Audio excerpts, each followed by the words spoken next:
Bom, hoje nós vamos começar falando do tema da aula, né? Do tema de atualização, mas o caso clínico no final, tá? A gente preparou algumas questões. Vamos ver se é a primeira vez que a gente vai fazer isso. Vamos ver se no final dá para a gente fazer essas questões aí com todo mundo, tá? Vou colocar o relógio aqui para não me perder. Então, eu escolhi o tema de atualidades no tratamento das lesões de cartilagem. A estrutura condral, para entender a lesão de cartilagem, a gente começa falando da estrutura da cartilagem articular, né? Então, essa aqui é uma foto da cartilagem articular. Só pegar o meu apontador. Aqui essa estrutura, então, a cartilagem articular, ela é dividida em 4 camadas, tá? O principal tipo celular é o condrócito. Então, essa célula, ela vai produzir a matriz extracelular. Qual que é a vantagem da matriz extracelular? Ela acumula água. Então, a cartilagem, ela funciona como um colchão de água para proteger o osso subcondral, tá? 75% da estrutura da cartilagem é composta por água. Em seguida tem as macromoléculas. Quais são as principais macromoléculas? Então eu tenho uma estrutura de proteoglicano, que são parece essas arvorezinhas aqui. E o núcleo do proteoglicano é uma estrutura chamada agrecan, é um núcleo de proteína. E a partir desse agrecan, ele emite alguns braços, tá?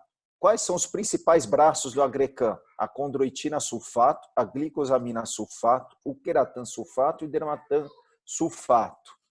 E unindo tudo isso aqui, esse menorzinho aqui, deixa eu ver se eu consigo ampliar um pouco. Esse menorzinho aqui, ele é o ácido hialurônico que une os agrecans. Este maior, saindo do condrócito, é o colágeno do tipo 2. Então, o que acontece? Eu tenho ácido hialurônico, eu tenho os peptídeos de ligação, eu tenho a estrutura do agrecan. Além disso, em tudo isso, as estruturas maiores aqui são os colágenos do tipo 2, e eu tenho outras substâncias que compõem menos de 5% do restante da cartilagem. Então, com isso, com essa estrutura da cartilagem, a gente começa a entender as substâncias que são utilizadas para o tratamento clínico da lesão condral, né? Então, a gente tem a condroitina e a glicosamina via oral, temos o ácido hialurônico intraarticular e também o colágeno tipo 2. Essas aqui são algumas das opções via oral para o tratamento da cartilagem. E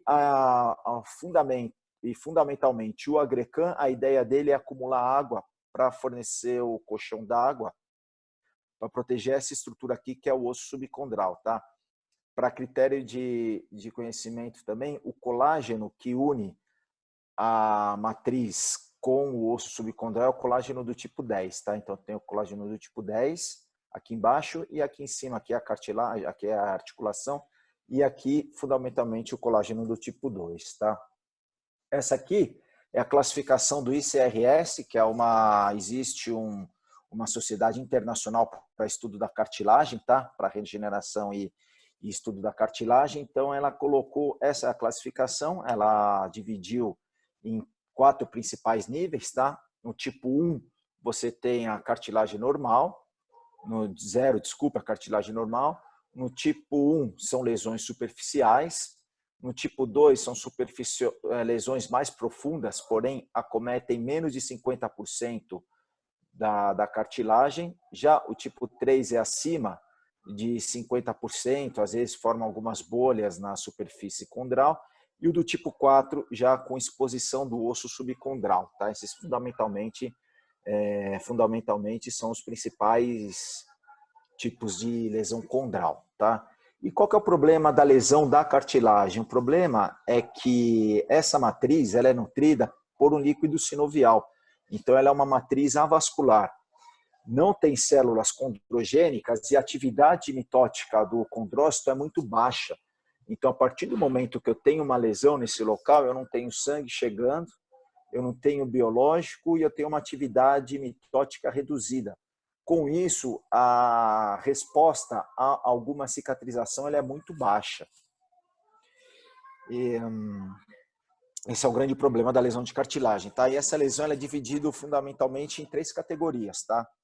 A lesão sem alteração visível, a lesão com fibrilação, que é às vezes quando alguns residentes que já entraram na artroscopia sabem, aquelas fibrilações ali na cartilagem, já é a segunda categoria. E quando você tem já uma lesão da cartilagem, da espessura total da cartilagem com a exposição do subcondral, é uma lesão mais avançada, tá? Existe até uma classificação artroscópica, um autor chamado Gull, que ele dividiu em 4 estágios de acordo com a visualização intraoperatória.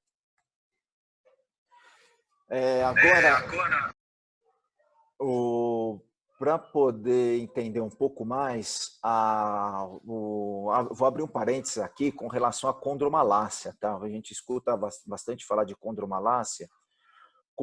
Para ter ideia, no Winsor, ele divide os capítulos, o capítulo de lesão de cartilagem, ele coloca as lesões propriamente ditas da cartilagem, só que a condromalácia ele coloca num outro capítulo, no capítulo de patelofemoral. Então, na organização do livro, ele considera que a condromalácia ela não é uma lesão de cartilagem propriamente dita. A condromalácia ela é uma disfunção da articulação patelofemoral, tá? Eu estou colocando isso porque é algo que a gente escuta bastante, é algo que a gente vê bastante no dia a dia. Então, muitas vezes, o que a gente faz? A gente está aqui colocando um parênteses para falar da condromalácia. Eu, particularmente, não gosto desse termo condromalácia porque condro, cartilagem, malácia mole. Então, a gente não consegue fazer o diagnóstico visual, palpar a cartilagem para falar que é uma condromalácia, tá? Eu particularmente prefiro condropatia, que indica que tem alguma alteração na cartilagem.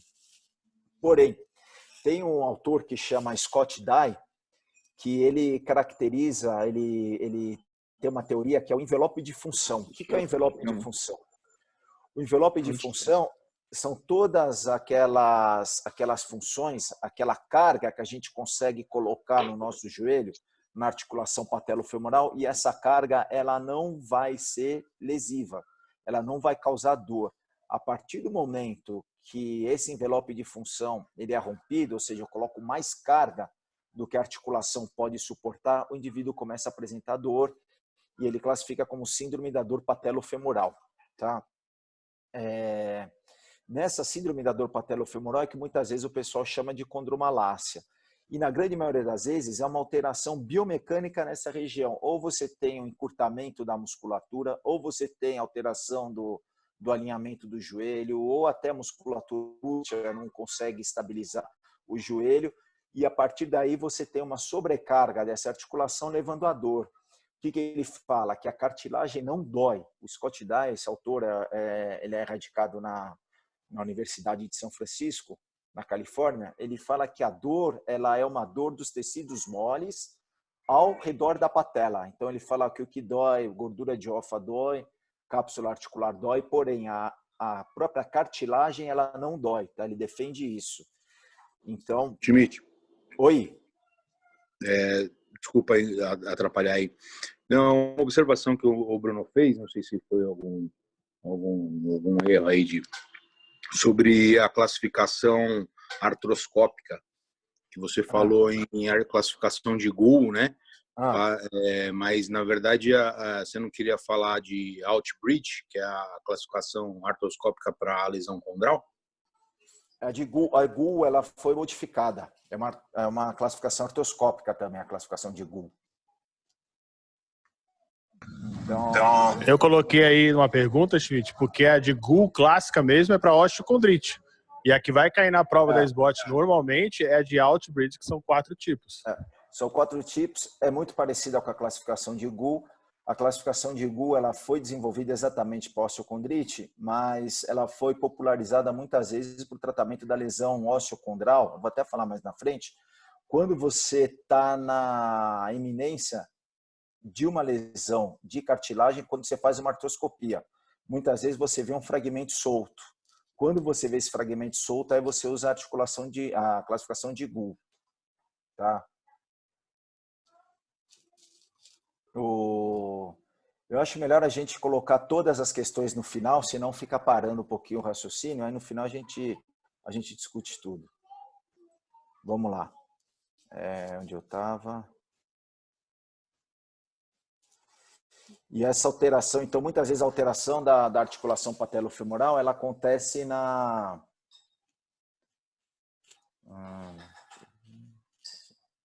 E a dor na articulação patelofemoral, muitas vezes, ela acontece, então, por alteração de partes moles e não obrigatoriamente a dor na patelofemoral, ela acontece por alteração de partes moles, sobrecarga de partes moles, não obrigatoriamente por uma lesão da cartilagem, tá?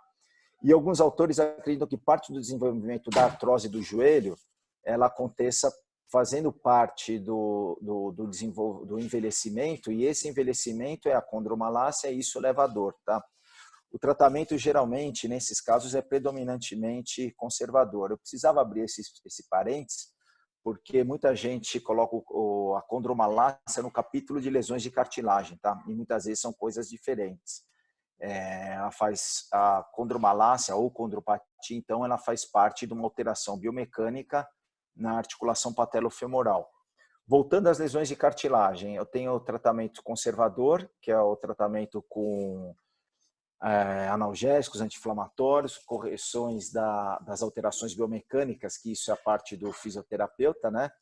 Alguns medicamentos via oral, principalmente o colágeno tipo 2, ele é bastante utilizado, e a cisadoa, que são os medicamentos, principalmente a condroitina e a glicosamina, elas se encontram aqui, tá? As infiltrações, eu tenho alguns principais tipos de substância para colocar nas infiltrações, né?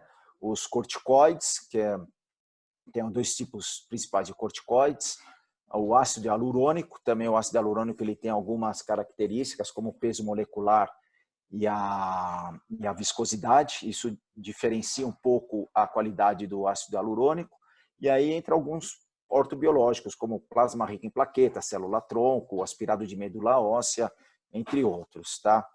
E com relação ao tratamento cirúrgico, o tratamento cirúrgico ele já está mais indicado nos casos 3 e 4 da classificação do ICRS, né? Eu tenho alguns tipos de opção de tratamento cirúrgico, tá? Eu separei algumas principais delas, que é o desbridamento artroscópico com a microfratura, o transplante autólogo osteointegral e o de cartilagem, desculpa, aqui autólogo osteocondraicoplastia, ou o homólogo também, que é a partir do enxerto vindo de cadáver. O implante autólogo de condrócitos, a membrana, vou falar de cada um deles, tá? Membranas e substâncias ortobiológicas, entre elas o plasma rico em plaquetas, centrifugado de medula óssea, cultura de células mesenquimais, isso aí muitas vezes tem pouca evidência e sem consenso, tá? E no final da linha tem as artroplastias de substituição, mas essas artroplastias elas podem ser uni ou tricompartimentais, mas elas variam de acordo com o paciente, né? Eu não consigo indicar para o paciente, qualquer paciente.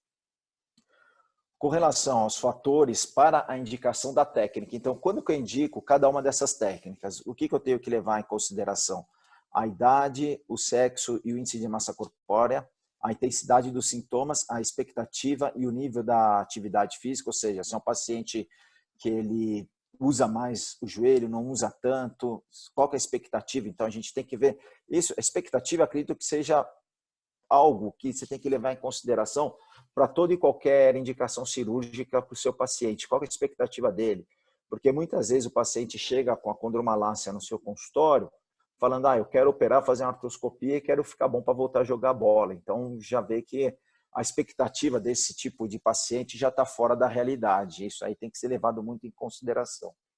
O alinhamento do membro, arco de movimento, lesões associadas, o trofismo da musculatura. Além disso, as características da lesão, né, intrínsecas da lesão, como a extensão, a profundidade e a sua localização, principalmente se está numa área de cargo ou não, e o tempo da lesão. Vamos lá. A correlação às microfraturas, né? As microfraturas, elas possuem primeiro, o que é microfratura? Microfratura é a fratura, então, vendo esse esquema aqui, eu tenho a cartilagem. A partir da cartilagem eu tenho o osso subcondral, né? Aqui, isso aqui representa a lesão. E qual que é o objetivo da microfratura, que é esse procedimento aqui? É você promover uma lesão nessa região, tá? Tradicionalmente 2 milímetros de extensão e 3 milímetros de profundidade, para você poder povoar essa região com algum coágulo, alguma coisa, e no futuro essa falha seja preenchida também, tá?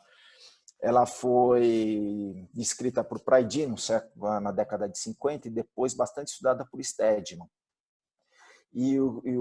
Tem a outra opção mais recente, que é a nanofratura. O que é a nanofratura? Ela tem 1 milímetro de diâmetro por 9 de profundidade.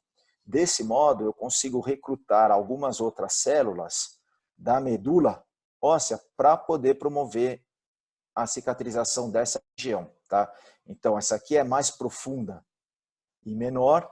Essa aqui ela tem uma área maior e ela é menos profunda.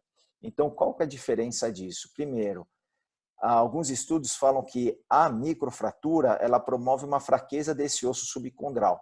Então, esse osso subcondral fraco, a longo prazo, você vai ter algumas alterações nessa região. E aqui eu consigo, teoricamente, recrutar células que ela tem um poder biológico maior, tá? Alguns estudos até falam que na microfratura eu consigo um colágeno tipo 1 nessa região. E já na nanofratura, o colágeno diferenciado nessa região é um colágeno do tipo 2, o que fica mais perto da realidade.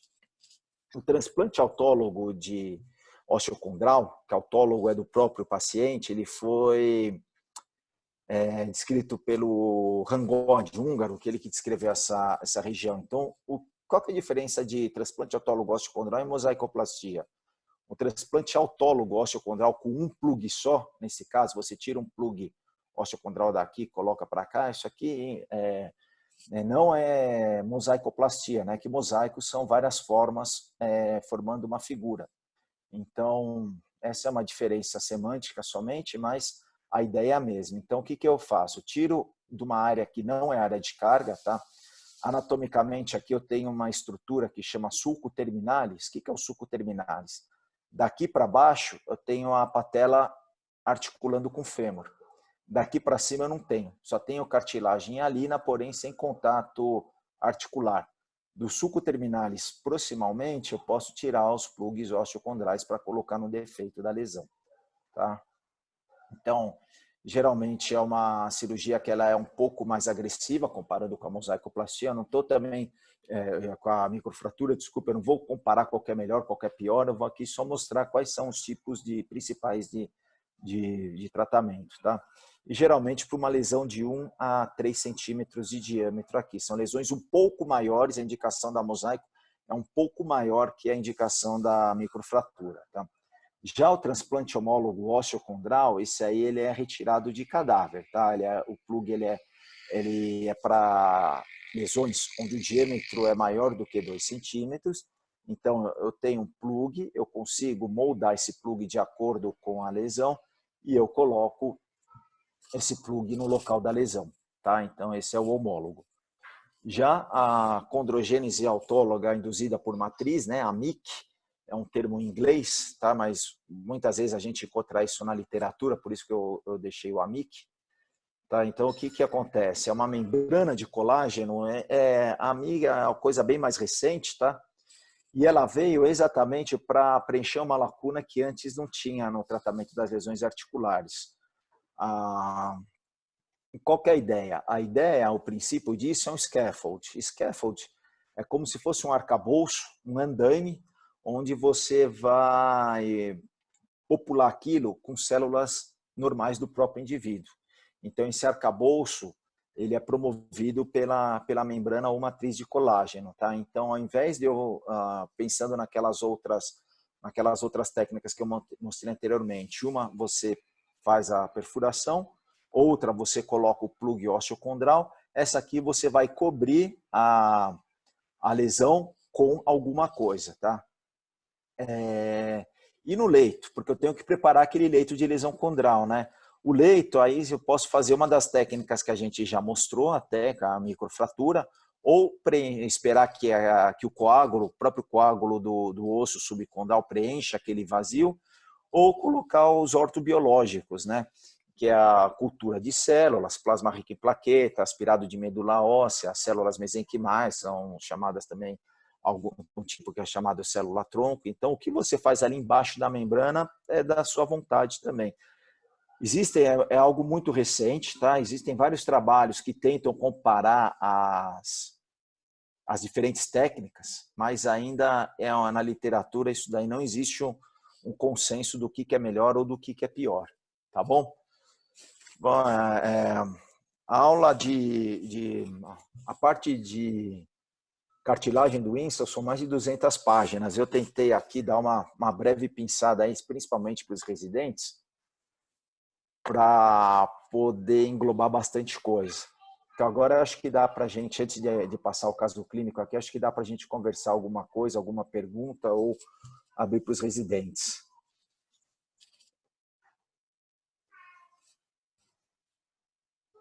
Alguém tem alguma pergunta? Ninguém tem pergunta? Nenhum residente? O Vitor, você consegue me ouvir? Ou o Simar? Estou ouvindo, sim, Schmidt. Será que dá para a gente colocar aquelas perguntas agora? Tá. O Giga fez uma pergunta aqui, se tem alguma coisa sobre célula-tronco. Tem sobre célula-tronco, sim. O que a gente coloca ali embaixo, então vamos pensar na membrana hoje, né? Quais que são, deixa eu voltar aqui, ó. Quais que são as principais opções de colocar, então, para o residente ficar bem familiarizado? Você tem a lesão de cartilagem e eu posso costurar uma membrana de cartilagem ou colocar uma matriz de colágeno por cima dessa lesão, tá? Quando eu coloco a matriz de colágeno, eu vou preencher toda a lesão com uma matriz de colágeno, ela parece uma geleia. Porém, quando eu coloco uma membrana, quando eu suturo uma membrana, ali embaixo no leito, ele vai ficar um vazio, certo? O que eu posso fazer naquele vazio? Eu posso deixar vazio mesmo, que teoricamente o coágulo vai ter um sangramento do subcondral que vai preencher aquele coágulo.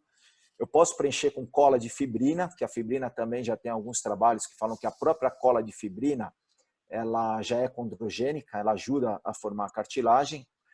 E eu posso colocar plasma rico em plaquetas, posso colocar aspirado de medula óssea, eu posso colocar o centrifugado do aspirado de medula óssea, então que teoricamente, quando eu aspiro a medula óssea da crista do ilíaco, coloco na centrífuga, eu tenho várias camadas celulares, eu posso pegar camadas de células mesenquimais, né, stem cell, que são células que teoricamente são totipotentes, pluripotentes pelo menos. Então, a ideia é ela no local onde ela está, ela vai se diferenciar nas células daquele local. E também tem hoje cultura celular, eu posso fazer a cultura, posso pegar células também mesenquimais de gordura, tá? Eu consigo separar essas células de gordura, cultivar essas células de gordura e injetar essas células pluripotentes no local da lesão, preenchendo aquele espaço ali por baixo, tá?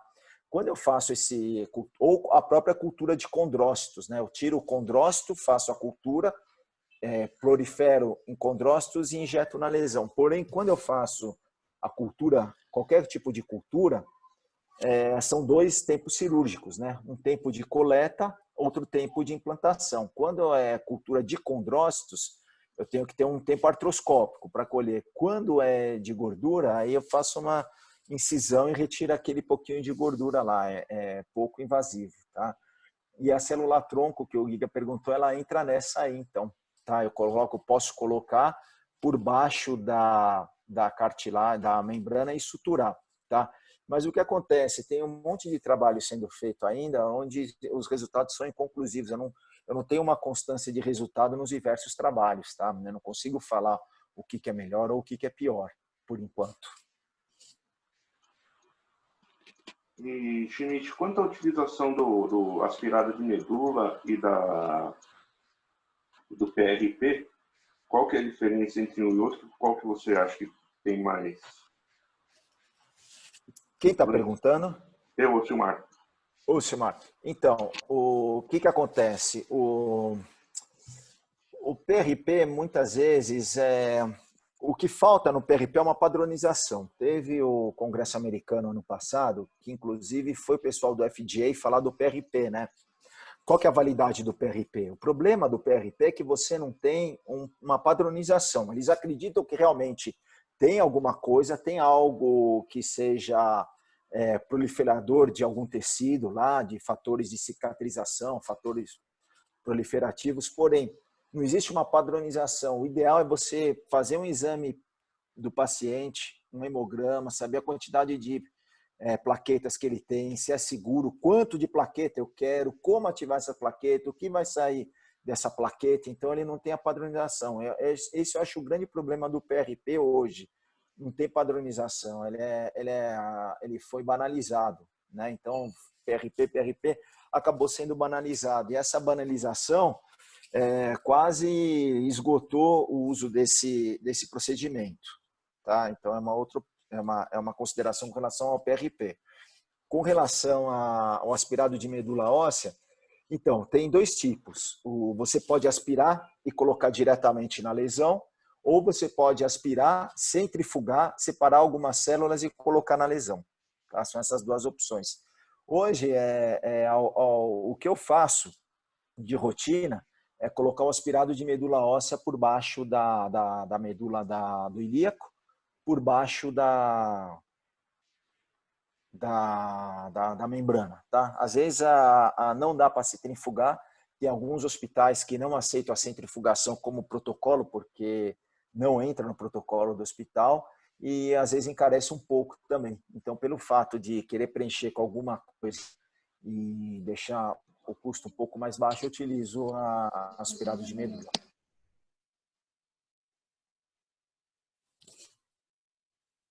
Ô Schmidt, eu acabei mandando uma no bate-papo aqui, mas acho que dá para eu mandar por áudio. O exame mais precoce que diagnostica a lesão condral é a ressonância mesmo, né? E eu queria perguntar se existe algum trabalho para diagnosticar por termografia, por alteração de temperatura local.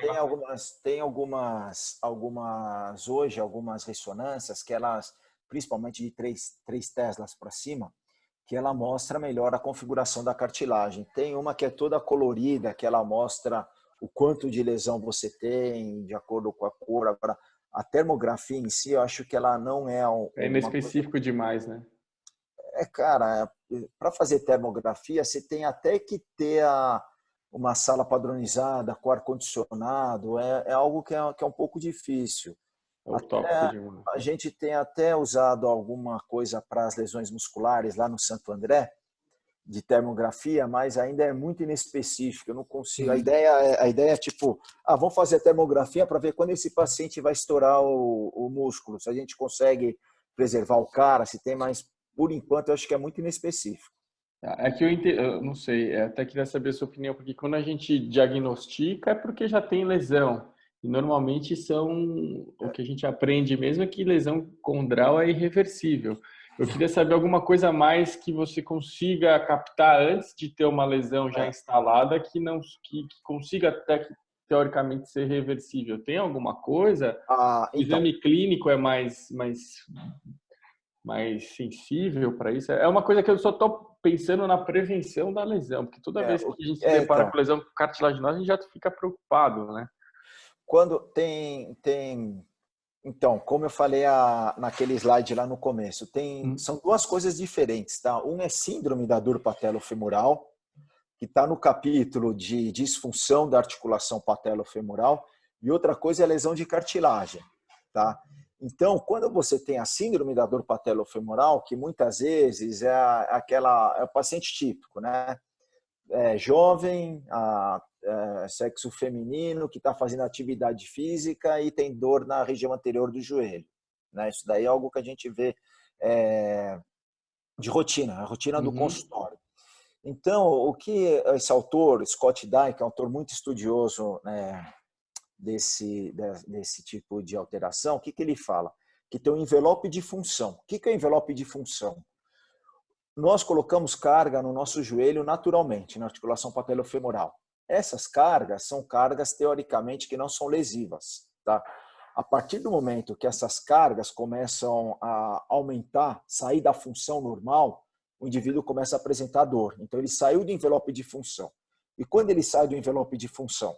Quando ele tem um encurtamento da musculatura muito grande, quando ele tem um desequilíbrio muscular, quando ele tem hipotrofia do quadríceps, quando ele tem alteração de equilíbrio, né? Aumento de peso, IMC alto, desvio de eixo do membro inferior. Então, isso daí, às vezes, não compete nem para a gente conseguir identificar todas essas alterações. Tem que ser um fisioterapeuta que está habituado com o assunto, porque hoje, o cara, para a síndrome da dor patelofemoral, o fisioterapeuta começa com core, começa com alongamento da cadeia posterior, treina bastante glúteo, né, que é o caranguejo lá com elástico, lá de um lado para o outro, treina bastante glúteo. Então, o que eles falam? Que a dor patelofemoral não é um problema local, tá? É um problema de biomecânico, é um problema biomecânico. Tá? E esse problema biomecânico, aí sim, ele pode gerar uma artrose no joelho no futuro. Tá? Quando você já tem a lesão instalada, aí já é um outro capítulo, é o capítulo de lesão condral propriamente dito. Entendi. Tá? E daí ele tem a lesão condral, que é outra coisa. Aí a lesão condral ela já está instalada. Já está instalada. Ela pode ser traumática ou por sobrecarga. Uhum. Não, beleza. Pô, ficou claro. Porque acho que hoje em dia, acho que você que lida com bastante atleta, cada vez mais você visualizar o problema como um todo e não só na articulação, acho que é a maior tendência que você falou e é super importante, né? Que o fisioterapeuta meio que faz um score do cara total e para ver se ele tem ou não uma tendência maior a ter lesão condral ou não. Ou muitas vezes vem com a dor no joelho, mas o cara tá todo desbalanceado. Exatamente. Legal. Valeu. Schmidt, o Caju tá aqui com a mão levantada aí, acho que deve ter uma pergunta. Vai lá. Schmidt, rapidinho, não sei se você já viu, e se você acha interessante, tem algumas empresas, inclusive nacionais, aí, que estão fazendo como se fosse uma cânula, uma câmera para utilização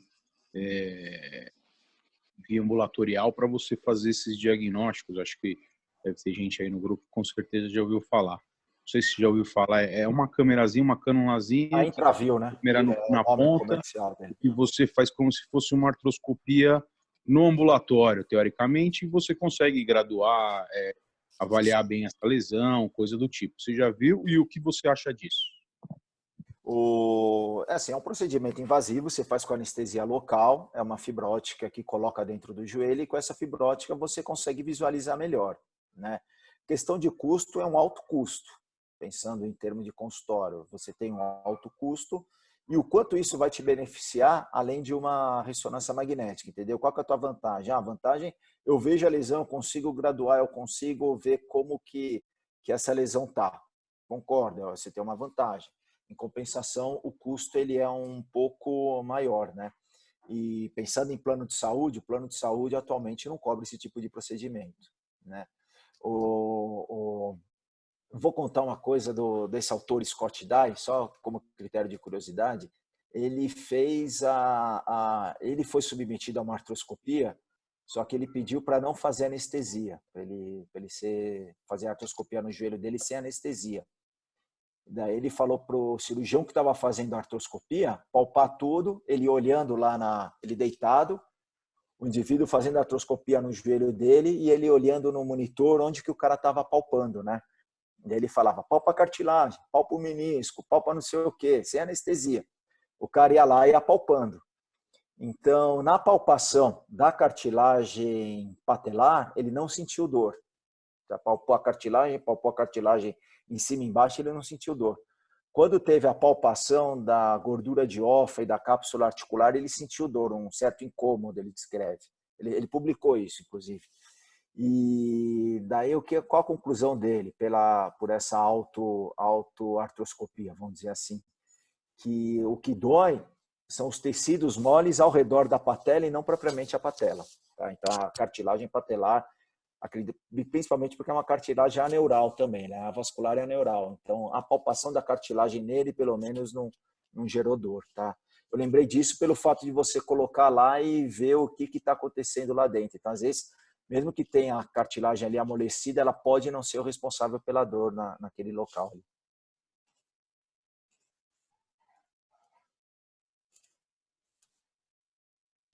Ô, Marcelo, Oi, chefe. Boa posso tarde. fazer uma pergunta? Deve? É uma curiosidade, né? Para os residentes e para quem está fora da especialidade. Antigamente falava muito daquela tal da ROFA. Tudo era ROFA. Dor patelofemoral era ROFA. De repente sumiu, ninguém fala mais nada. O que é isso, afinal? Saiu de moda, não existe mais ou continua? O pessoal chama de Rofit, né? É. Tem gente que não acredita na Rofit. Fala, Rofit não existe, né? Quando, só esse mesmo caso do Scott Dye, quando palpou a gordura de ofa, ele sentiu dor. Ele descreve que ele sentiu dor.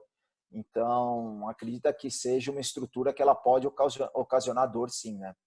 E em alguns casos, teve até um tempo atrás, tinha uma substância chamada polidocanol, que é o que os vasculares usavam para esclerose, né, vascular. Então, eu lembro que tinha uma corrente que eles usavam polidocanol na gordura de ofa para tentar diminuir entre aspas, a rofite ali, quando aquela gordura de ofa ficava inflamada, né? Ok. Mas não dá para acreditar muito nisso, não, mas acredita-se que ela pode ocasionar dor, sim. E quando ela fica muito retesada, no pós fica contraturada, aí sim o joelho perde a mobilidade. Isso é bem descrito já na literatura. Talvez ela mais atrapalhe do que ajude, né?